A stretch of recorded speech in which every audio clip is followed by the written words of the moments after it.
Welcome to the Alpine Church of Spiritual Living. Nice to see all your faces here. Welcome if you're watching us on YouTube or on our website. I'm going to read the thought for the week.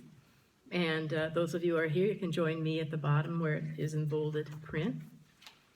As the angel appeared to the shepherds on that cold and snowy night, their first response was that of fear. But the angel said, "Fear not, for behold, I bring you good tidings of great joy, which shall be to all people. The announcement of the birth of the Christ child was accompanied by good tidings of great joy to all people. On this second Sunday in December, let us accept this good news and rejoice, for we are establishing within our hearts a birthplace for God's love to be born anew. Now is the time to prepare, so do a mental and spiritual housekeeping. Dust off the notions and feelings of doubt, envy, lack, and limitation. Keep order in your dwelling place. Go with the flow of the gifts life presents you. Joy is an indwelling experience that is not predicated upon anything in the outer, but instead wells up from deep within. It is more than a feeling or an emotion. It brings release from fear and doubt and establishes peace in our hearts. This Christmas season, accept the gift of joy heralded by the angels. Open your heart to believe and receive that hope springs eternal.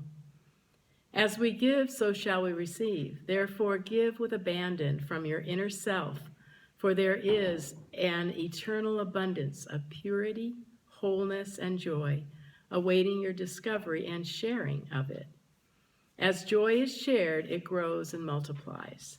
Say with me, I am preparing for the birth of the Christ within me by letting go of fear and doubt, and in its place, I expect with eager anticipation to experience a deep inner joy, which I easily share with all. I am so very blessed, and I rejoice in this revelation, and it is so. So here we are in the second Sunday of Advent, second Sunday in December. And I'll have to say one of the blessings of COVID for me this last November was that I have all my Christmas presents prepared and wrapped already. I think that's the first time that's ever happened this early in the season. But you know, when you're sitting at home and there's nothing to do, you know, it's so easy just to get online and order something from Amazon. It gets directly, delivered to your door, and then you just have to get your wrapping paper out and zips it. It's done. So I have chosen our topic for this morning is that of joy. And we are approaching this birth of the Christ child in our hearts. And I want you to think about the word joy. I want you not only to think about that word, I want you to say that word because I want us to experience it. So let's just say the word joy. Joy. Joy. Now, I want you to look at somebody else in your table around you somewhere. Look at somebody's eyes, and I want you to look at each other, and I want you to say the word joy. Joy. Do you know what happened? What happens? You smile. It's an automatic smile that comes on your face when you finish saying the word joy. You can't help it. In fact, I think it was a few weeks ago now, not too many, I had kind of reminded you or asked you if you would think about smiling more intermittently throughout the day, just consciously, for no reason whatsoever, just put a smile on your face and see what happens to your demeanor, to your consciousness, to those around you. Of course, those around you might think, what's up with her, But if you do that, your whole spirit lifts. It lightens your load. When I get in my car to drive down the hill to watch Adeline, well, anytime I get in the car, but primarily that, because it's about a half-hour drive, my first button I push is Paco Bell's Canon in D on for my music, and then it goes from there on sort. But I always start with a Canon in D And I hope you can hear that in your mind. I love that song because it starts out very precise, one note at a time. And then it builds and builds and builds. And I equate that to the way this life experience is, that it starts with very pristine, specific, established, conscious notes or steps. And then it builds and builds and builds to this wonderful joy. Well, when I hear it, the first thing that just comes to my mind is smile and breathe. Smile and breathe. Smile and breathe. And then I go into my thanking God for all of the things that are in my life, for safe travels. That's one of the things that I throw in there.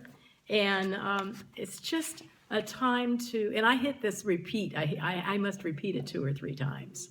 And so I ask you to think about, what do you have in your life that gives you that sort of a reminder, some sort of a shot in the arm, so to speak, to get you back into center, no matter where you are or what you're doing. I have a friend who has a wonderful statement that she reads every single time she gets in her car. And she shared it with me several years ago, and I got another copy of it this last November for my birthday, and I just want to share it with you. I think I thought she had written it. She said, no, she didn't write it, but she doesn't know where it came from. But it really, listen to it carefully. There is a power upholding and sustaining me in everything I do. There is a power going before me and preparing my way. I rest in this power in calm and serene confidence with perfect trust and faith. I know that this power is good. It is constructive. It is activated by love. It is directed by divine intelligence. And I use it even in the simplest things in my life. Today, then, I accept that all the power there is belongs to me. In joy and gladness, I recognize and use this power. Therefore, today, I am sustained and upheld by it in peace, in joy, and in wholeness. Isn't that great? Yes. Do you feel that remembrance of knowing that there is this power that is always with me, that is me really whatsoever? So I ask you to come up with something of your own, whether it be a song, whether it be a statement, of anything that will remind this finite mind that there is something a lot deeper, a lot fuller within you and around you, leading and guiding you.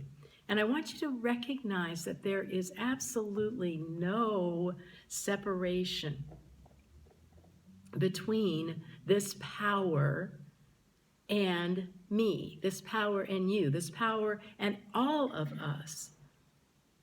For there is no place where God is not. This power is love, this power is God.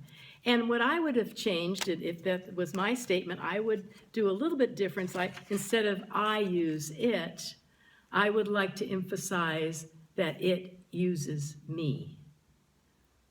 When I wrote a few years ago now this statement, when I doubt my power, which is capitalized, I give power to my doubt. When I trust my power, I let my power out. This power is always within us, but it is up to us to create a relationship with it. It is up to us to acknowledge it. It is up to us to let it out and let it, capital T, out.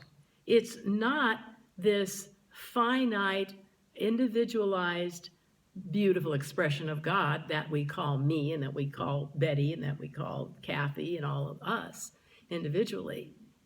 It is greater than that, and it wants to express through us. It wants to express itself through us, to get to know itself through us. And so as we are in this Advent season, I want us to think about, and I talked about it last week too, but I want us to go a little deeper today in recognizing what God did as far as bringing this spirit of love to earth, to the people of earth, through the means of the feminine, through Mary. Mary was the one who the angel approached and told her what was going on, what was to be happening. She could not understand it in her finite mind, but what she did was surrender. She said, "Here I am, the Lord's servant. Let it be done to me according to your will." She believed in something that she could not understand. She believed in something that made no sense to her whatsoever. But she trusted that there is something that knows better than what I can know, what I can see, what I can understand. And so she stepped back and allowed herself to be used. That is the feminine. The feminine is the receptive. We in Science of Mind call that the subconscious or the subjective part of our being. That subjective part of our being doesn't question, well, I don't know how that's going to get done. It doesn't have to. It takes and formulates and brings forth from the unseen into the seen. And it is according to God's will. And God's will, we know, is always good.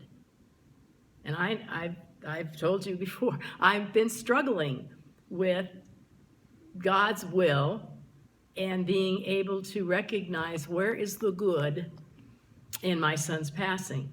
It's not something that is evident to me at this moment, but I understand knowing that there is a bigger picture here somewhere than what I can understand, what I can see, and I let that go. I have told you many times, I really try to live up to my name. Gay, which is now the second meaning in the dictionary, if you look up the dictionary meaning of gay. It's the second one. Actually, it called it dated. So I guess I'm dated by saying that I am lighthearted and carefree. That's what the meaning of my name is, Gay. Lighthearted and carefree. And I love that one song, "Don we now our gay apparel." That's dated too, isn't it? Not necessarily. I think not necessarily. Actually, that's probably where our ugly sweater things come from. And then the second name is Beauregard. Beau is beautiful, regard is to see. And so I always try to live up to that name. Each of us is this individualized, unique creation of this one power and this one presence. And yet each of us then has the opportunity, has the ability, has the wherewithal to look at where we are in this world, what we are in this world, from our own perspective, from our own expectations. Remember, there is no difference. There's one power. So it's not God and me. It is God expressing itself through me. But I want to encourage us to accept the perspective that what I am is whole, is pure, is love, is joy, and it is living itself through me. As Emerson said, "Why not to get your bloated nothingness out of the way of the divine circuits?" That's what our challenge is, honestly, to let go of this small self. And what happens? When we do that, we get pure joy. We get the recognition that all is well, that everything is handled, that I'm letting that ego self, that small self, step aside, and that I am ready for creation to have my cradle of my heart be open to something new, something beyond what happened yesterday. Because life is always giving of itself in newness. Let us remember that in our thoughts. I don't remember the numbers now, but you've always heard it quoted, oh, we have X amount of thoughts every day. And of that, 95% of them are the thoughts we had yesterday and the thoughts we had the day before. And so it's important for us to be aware of our thoughts and not get stuck in thinking the same thing day in and day out, but to have that expectancy of something new that is being born in us. And then we do that, what will happen is that our words will respond to our thoughts. We will speak the words that are constructive, that are affirming, that are life-affirming. And then, from our thinking and from our words, we will then do the actions of God. We will take the action, we will say the word to someone. Sometimes, you see somebody on the street, and you don't know them from Adam, but, and this has happened to me, and it's really made a difference.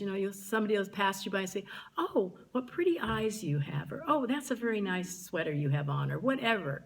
And just to give a compliment, to bolster up the good with your word and with your actions, to be compassionate, to give from this place, because when we give from it, as I said in the thought for the week, it expands, it multiplies. And that's what God, that's what love, that's what joy wants to do, is expand, is to multiply, is to be a greater source of this divine energy on our planet. But it is up to each and every one of us to do it. That's how it works. I love one of the most favorite of our Christmas hymns. And I'd like you to think about the words, joy to the world. And to the world, what is the world? The world is mankind. It's all of us. And it wants us to rejoice, to be happy, to accept the birth of the divine in all of us. Joy to the world, the Lord is come. Let earth receive her King.